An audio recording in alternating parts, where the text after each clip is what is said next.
దాదాపు 3,500 కోట్ల మేర దీంట్లో ఫ్రాడ్ జరిగి ఉంటుందని చెప్పి కేసు నమోదు చేసి విచారణ చేస్తున్న నేపథ్యంలోనే ఈ కేసులో కీలకమైనటువంటి వ్యక్తులు కూడా అరెస్టు కావడం, తర్వాత కొంతమందికి బెయిల్ లభించింది, మరికొంతమంది జైల్లో ఉన్నటువంటి పరిస్థితి.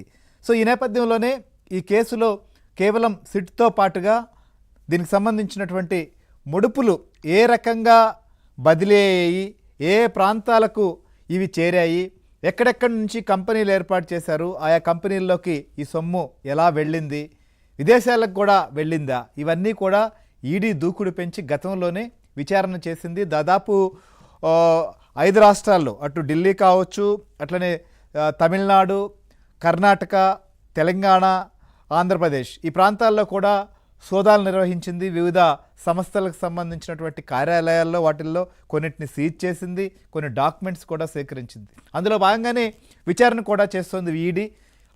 ఇప్పుడు ఈడీ దీని విషయంలో మరింత లోతుగా విచారణ చేయబోతోందా, ఏ విషయాలను ఈడీ ప్రస్తుతం గుర్తించేందుకు ప్రయత్నిస్తోంది, అందుకోసం ఇప్పుడు ఏం చేయబోతోంది అనేటువంటిది చాలా కీలకం. సో మనం చూస్తే ప్రస్తుతం రాజంపేట లోక్సభ సభ్యుడు పెద్దిరెడ్డి మిథున్ రెడ్డిని ఈ నెల 23న విచారణకు రావాలని చెప్పి నోటీసులు ఇచ్చింది. దీనికంటే ముందే, ఒకరోజు ముందే మాజీ ఎంపీ విజయసాయిరెడ్డిని కూడా విచారణకు రావాలని చెప్పి కోరింది.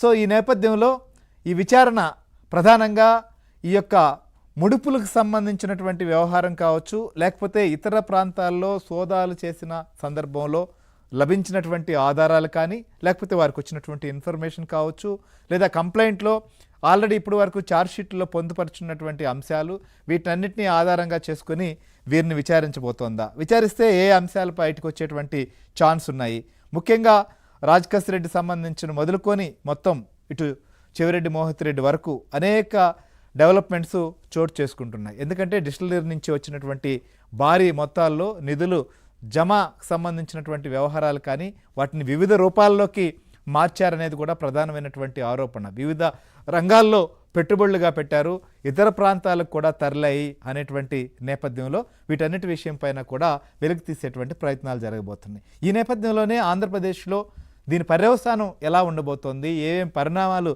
జరగచ్చు, సో నెక్స్ట్ ఛార్జ్షీట్కి లోపల చాలా కీలకమైనటువంటి అంశాలు బయటకు వచ్చి ముఖ్యమైనటువంటి వ్యక్తులు ఈ యొక్క దీంట్లో ఎవరైతే పాత్రదారులు ఉన్నారో పాత్రదారులే కాకుండా దీనికి సూత్రధారులు ఎవరు, ఆ సూత్రధారుల దాకా వెళ్ళబోతున్నారా, ఏం జరగబోతోంది అనేది కూడా ప్రస్తుతం ఆసక్తిగా మారింది. సో ఈ నేపథ్యంలోనే మనం ఒకసారి ఏం జరగబోతోంది అనేటువంటిది తెలుసుకుందాం. మా ఢిల్లీ నుంచి కూడా మా ఢిల్లీ బ్యూరో చీఫ్ కృష్ణ మనతో పాటు లైవ్లో జాయిన్ అయ్యారు, అలానే ఆంధ్రప్రదేశ్ బ్యూరో చీఫ్ రామారావు కూడా మనతో పాటు లైవ్